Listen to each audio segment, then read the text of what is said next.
ये जो ओपीएस का ओल्ड पेंशन स्कीम का मुद्दा है ना मुद्दा? ये कोई मुद्दा नहीं है, मुद्दा है ही नहीं। सरकार ने अपना पक्ष रख दिया है और हम सबके अभी पूरे देश में क्या हो रहा है, ओल्ड पेंशन स्कीम मुद्दा ही नहीं है सर। परिस्थिति है या प्रदेशों की परिस्थिति है, हम बुजुर्गों का सम्मान करने के लिए हमने उनके मेडिकल की जिम्मेदारी से सरकार ने उठाया, किसी तरह की दिक्कत ना हो उसको आप ये कह रहे हो ओल्ड पेंशन स्कीम कोई मुद्दा नहीं है देश में, राष्ट्रीय नीति लेके आई है। और हरियाणा के भी प्रदेश में जो भी रिटायर्ड लोग हैं उनकी सुरक्षा की जिम्मेदारी भी हरियाणा सरकार की। अच्छा, ओपीएस अगर मुद्दा नहीं है, एक मिनट अपने लोगों का ख्याल रख रही है। ओपीएस अगर मुद्दा नहीं है, बात आप विपक्ष की, तो विपक्ष का काम है। संदीप दुबे जी, मैं विपक्ष की बात नहीं कर रहा, मैं ओपीएस की बात कर रहा हूँ। काम है अपना काम करना, ओपीएस की बात कर रहा हूं। अगर आप कह रहे हो ओपीएस मुद्दा नहीं है तो एनपीएस हटा के यूपीएस क्यों लेकर आए आप? सर चुनाव कुछ लड़ने दीजिए, वहां हमारी सरकार बन रही है। सर मुद्दे की बात कर रहा हूं, आप कह रहे चुनाव लड़ने दो। आपसे चर्चा भी नहीं कर सकते, चुनाव रोक कौन रहा है? एक मिनट सबका नीचे रहेगा। आप तो है ही नहीं अशोक जी वहाँ, आप तो है ही नहीं, आप तो इंडी गठबंधन है। संदीप जी, आप इंडी हो जाते हैं तब अपनी पार्टी के नेतृत्व करने लगते हैं, वो पता नहीं चलता। कहीं का रोड़ा विपक्ष ने जो भानुमति का कुनबा जोड़ा है वो खुश है, और हरियाणा के अंदर हमारी सरकार बन रही है। नहीं ठीक है, सरकार बनाई है, लेकिन ओपीएस वाला जो मुद्दा है वो आपको मुद्दा नहीं लगता? मुझे लगता है देश का हर मुद्दा जो विपक्ष उठाता है उसको बिल्कुल संजीदा के साथ भारतीय जनता पार्टी की सरकार, एनडीए की सरकार बिल्कुल विपक्ष का सम्मान करती है। लेकिन मैं आपको कह रहे हो मुद्दा नहीं है, तो फिर संदीप दुबे जी सरकार में किए हुए कार्यों को लेकर जनता के बीच गए हैं। जैसे प्रधानमंत्री नरेंद्र मोदी जी के कार्यों को लेकर हम जनता के बीच गए हैं। योगी जी का डंका बज रहा है, योगी जी जब जा रहे हैं, संदीप दुबे जी सवाल तो ले लीजिए, सम्मान मिल रहा है, उसका नतीजा है कि आज विपक्ष की ये घबराहट आपको देखने को आप कह रहे हो ओपीएस मुद्दा नहीं है, तो फिर आप ओपीएस क्यों लेते हो? सर सरकार को तो काम करने दीजिए ना, आप सब कुछ दोनों चित्त भी मेरी पट भी मेरी तो नहीं होगी ना, हर विषय को अपने हिसाब से तौलने आप कह रहे हो कि आप ये राजनीति है सर, एनपीएस अच्छा यूपीएस, तो आप राजनीति है, मुझे घेरने की कोशिश मत करिए। राजनीति है, जनता के हित में जो भी फैसले होंगे वो भारतीय जनता पार्टी की सरकार व्यक्ति से आप कह रहे हो दवाई खा लो, वो कह रहे कि मुझे दवाई नहीं अच्छी लग रही, मेरे शरीर को नुकसान पहुंचा रही है, आप कह रहे हो नहीं मेरी कसम आपको वो दवाई खानी पड़ेगी। मैं आपसे वो पूछ रहा हूं, और फिर आप जो है ओपीएस की दवाई ले रहे हो, क्यों? ऐसा नहीं, सुनिए, नहीं ओपीएस ले रहे हो, समाज का सभी वर्ग को साथ लेके अगर भारतीय जनता पार्टी चल रही है उससे दुख हो गया। सर ये तो आप कौन से राष्ट्रवाद की बात कर रहे हो? आप ओपीएस ले रहे हो और आप कह रहे हो राष्ट्रवाद। व्यक्तिगत कभी हमला नहीं करता, आज पूरा समाज एक साथ खड़ा है भारतीय जनता पार्टी के नेतृत्व। ठीक है संदीप दुबे, कह रहे हो ओपीएस मुद्दा नहीं है, अब देखते हैं क्या मुद्दा है क्या नहीं है। अभी चावला जी क्रिएट करेंगे, वाह सर मैं तो सवाल कर रहा हूं, कम से कम नहीं है, आप तो समाज को जुड़े रहने दीजिए, समाज को तटस्थ रहने दीजिए। ओपीएस की बात करूंगा, इसमें समाज कहां अलग हो रहा है? और अगर ओपीएस से समाज अलग हो रहा है तो सबसे पहले आप लोगों को त्याग करना चाहिए ओपीएस का। कर दो, कर सकते हैं आप, कर दीजिए मांग इस मंच से कि हम ओपीएस नहीं लेना चाहते, बोल दीजिए आप। सरकार अपना फैसला अपने हिसाब से लेती है, हर सर नहीं बोल पाएंगे आप। गवर्नमेंट, मुझे इतना ही कहना है कि हम लोग अच्छा काम कर रहे हैं। ठीक सर, एक देश एक चुनाव हो की हम चर्चा करते हैं, तो एक देश एक पेंशन व्यवस्था की चर्चा क्यों नहीं हो, उसको मान्यता क्यों नहीं दे? जो पेंशन सांसद और विधायकों को मिलती है, जिस ढंग की पेंशन, मैं उसके वॉल्यूम की बात नहीं कर रहा, जिस ढंग की, जिस व्यवस्था के तहत पेंशन सांसद और विधायकों को मिलती है, उसी व्यवस्था के तहत पेंशन सरकारी कर्मचारी को क्यों नहीं मिले? खासतौर पर जब पेंशन का मसला हो, जिसको हमारे भारत में बुढ़ापे की लाठी कहा जाता है। पेंशन योजना वही अच्छी, वही स्वीकार्य होगी जिसको कर्मचारी अपने बुढ़ापे की लाठी समझेगा। 5 राज्यों में विधानसभा के चुनाव हैं। अब उन सबको देखते हुए अगर ये योजना जमीन पर कर्मचारियों को बांध नहीं पाई, उनके मन में अपना स्थान नहीं बना पाई, तो इसको लाने का सारा प्रयोजन ही विफल हो जाएगा केंद्र सरकार का। और अभी तक के जो संकेतक हैं वो बता रहे हैं सरकारी कर्मचारी इस योजना से कतई संतुष्ट नहीं। और सरकार का मंतव्य ये कि ये एनपीएस से बेहतर योजना है और ओपीएस का विकल्प है। यानी अभी तक जो नई पेंशन योजना चल रही थी एनपीएस, उससे सरकारी कर्मचारी नाराज थे, संतुष्ट नहीं थे।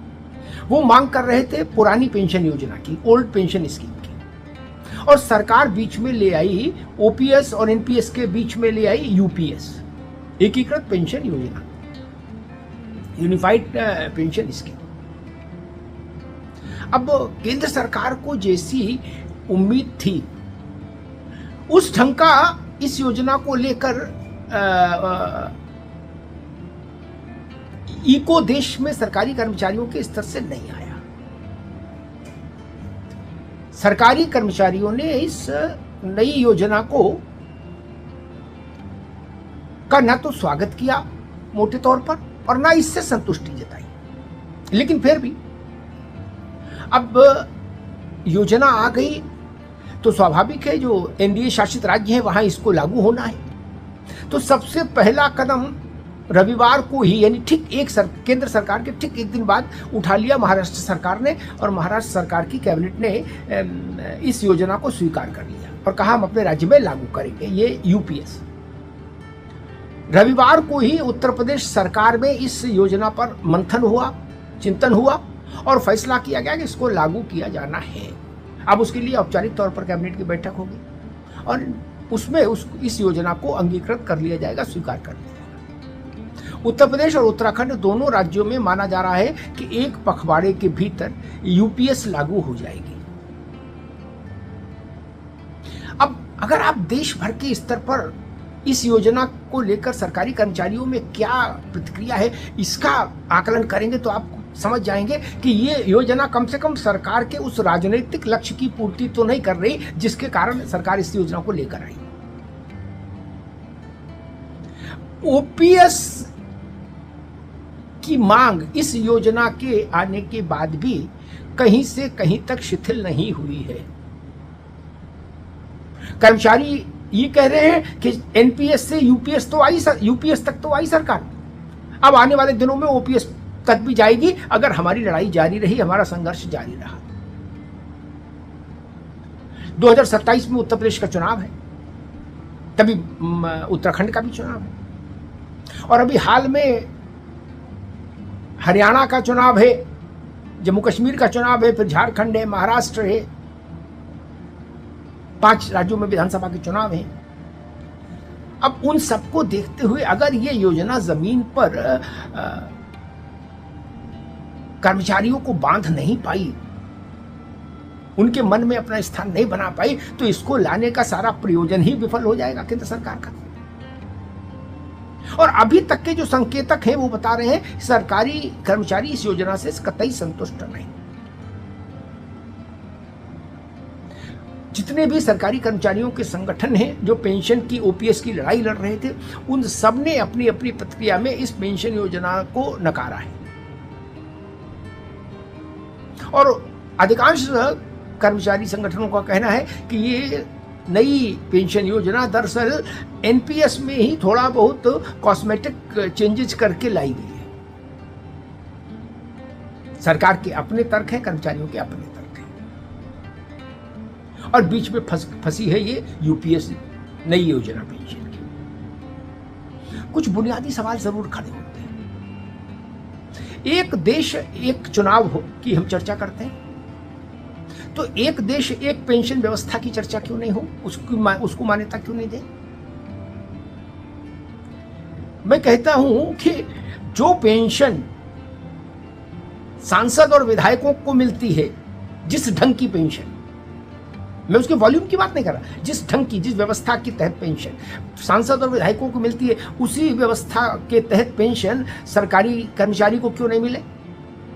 या उल्टा कर लीजिए, जिस व्यवस्था के तहत सरकारी कर्मचारी यूनियंस को ये बात समझ में आएगी, इससे बड़ा जुमला आज तक नहीं है, सबसे बड़ा जुमला है। तक करूंगा और उसके बाद जो सरकार बेसिक का 50% मुझे देगी, सरकार केवल लूटेगी और कर्मचारियों को जो बात पता चलेगी ये केवल एक लूट है और इतना बड़ा धोखा। और मुझे यह आश्चर्य हो रहा है, अगर वित्त सचिव को लगता है बहुत अच्छी स्कीम है, यूपीएस खुद अडॉप्ट कर लें, वो ओल्ड पेंशन स्कीम ना लें। और एक चीज गरिमा जी और समझ लीजिए, हिंदुस्तान के अंदर पिछले 10 साल के अंदर जो करप्शन बढ़ा है, उस करप्शन का मेन कारण यह है कि सरकारी अधिकारी यह समझते हैं कि पेंशन की सुविधा उनको नहीं मिलेगी और सामान्य जनता को घूस के माध्यम से लूट रहे हैं। ये तो भगवान की कृपा है कि यह सरकार कुछ की है और ये चली जाएगी। अगर यह सरकार रही और सरकारी कर्मचारी को 20 साल पहले इतना परेशान कर देंगे, 19 साल के पहले, कि वो आदमी नौकरी छोड़ के चला जाएगा और 10,000 रुपए लेके घर चला जाएगा और